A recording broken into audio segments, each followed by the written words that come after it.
Hello guys, share ko lang sa inyo. Ang dami ko pa rin natatanggap na messages. Ayan, galing sa mga unregistered number. Mga scammer to eh. Ayan o, ang dami. Ayan. Hindi ko lang binura. Kasi, may plano ako sa kanila eh. Yan, iba pa nga, tinext ko ng ganyan eh. Baka sakali, makonsensya at titigil na nila yung mga pinagagawa nila. Ayan, siguro mga ilang numero din nung nireplyan ko ng ganyan. As in, sunod-sunod talaga. Nakaraan, halos araw-araw ako nakakatanggap ng mga kasi nanalo ako, ganyan. Ayan po. Dami, hindi ko lang sila binura. Ayan. So, ngayon, subukan kong i-locate yung number na to kung taga saan. Kasi may bago akong na-install na na mobile number locator. So, tingnan natin kung taga saan siya.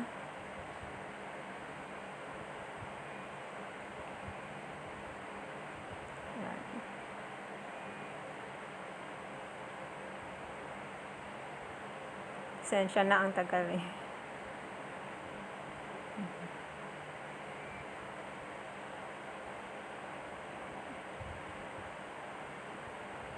Yan po, hanapin natin. So annoying talaga.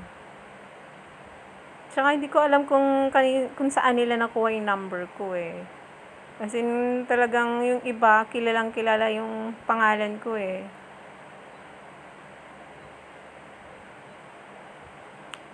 Ako, bakit hindi pa rin na-deactivate ang mga number na to?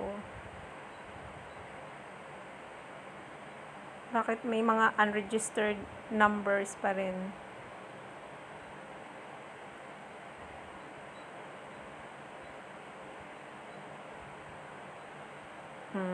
Ha? Taga Paranaque.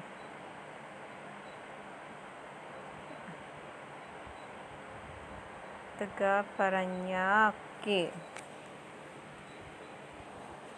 Ano to? Siguro mga sindikato to eh. Sindikato yan eh. Tapos, yan ang nila. Hideout nila.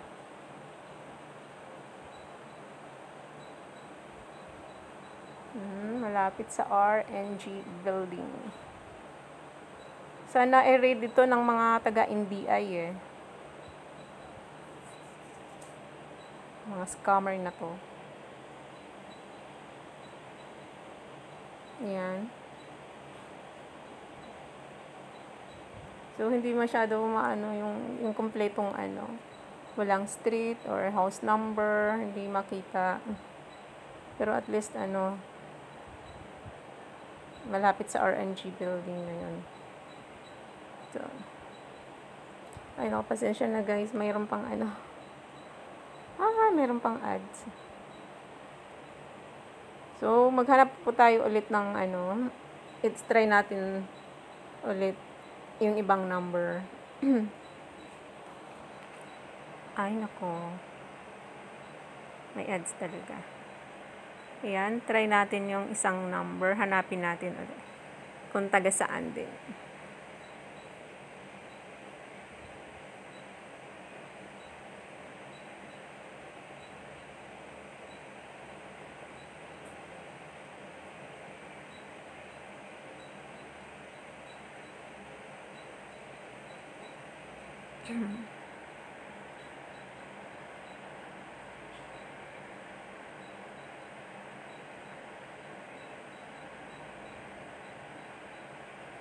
Ayan. Mag-install na rin po kayo ng mobile number locator. Para yung mga misis niyo, asawa niyo, kung gusto niyo i-monitor, mahanap niyo kung saan.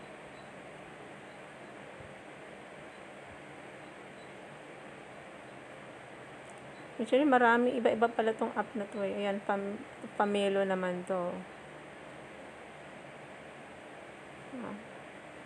Bigla na lang kasi lumilitaw. Ayan. So, ang gamit ko is mobile number locator. Oh, taga Paranaque din. Itong number na to. Malamang isang lugar lang nung isa kanina, yung may-ari ng number kanina.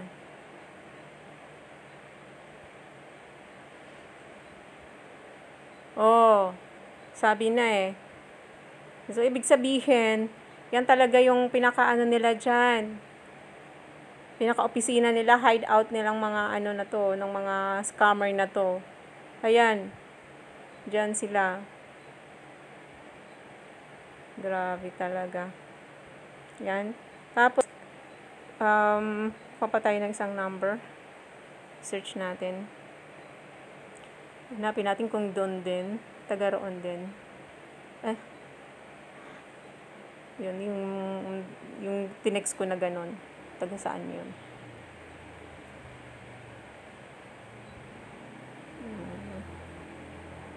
Tingnan natin kung parehas lang sila. Kung kasamahan siya.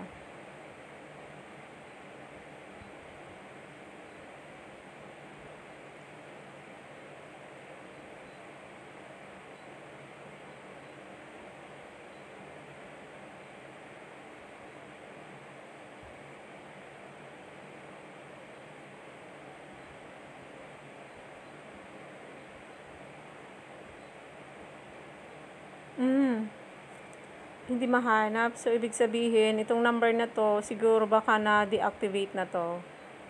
Ayan po. Oh, buti naman. Buti naman. Buti naman sa'yo. Na-deactivate ng number mo. Manluloko ka kasi. Ayan, dapat lang talaga ma-deactivate yung mga ganyang ano. Ayan, sana yung iba din, ma-deactivate din agad. Ayan o, kahit ilang beses kong pindutin, ayaw. So, ibig sabihin, baka na-deactivate na yung number na yan. So, hanap tayo ng isang number. O, ano tayo ng isang numero pa. Ito.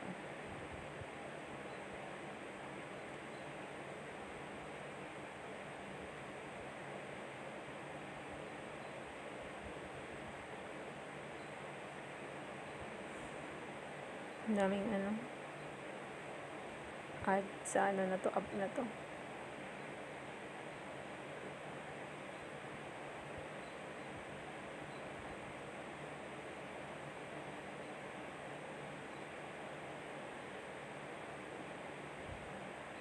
Nahirapan pa ako.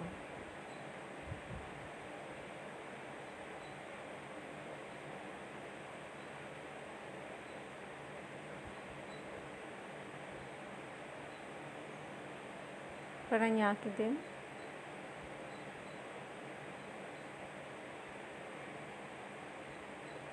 Malapit sa Our Lady of Miracle Hospital. Malapit yan dito, Miracle Hospital. Nilalakad ko lang yan eh. So, ito, iba. Ibang tao to. Ibang ano naman to, scammer. Grabe talaga. Oh, yan, taga dyan siya. Ang hirap lang, hindi makita yung street, house number. Yun lang. Posadas Village. So, ayan.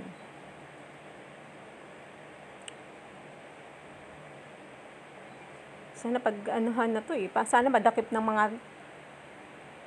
mga taga-NBI to eh. Mga scammer na to.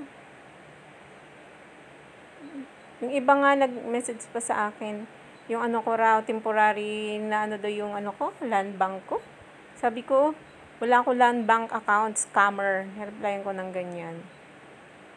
Talagang, ang ano talaga sila, hanggat may maluloko sila. Okay. So, yan guys. Ayan po. Sa mga gustong mag-download ng ano, o mag-install po ng mobile number locator, i-uninstall nyo lang po sa App Store para makita nyo. O mayroon kayong gustong hanapin na tao na pinagtataguan kayo. O kaya mga scammer na ganyan. So, yan guys. Sana itong mga scammer na to mahuli na nang wala na silang maluko pa. So, yun lang guys. Bye.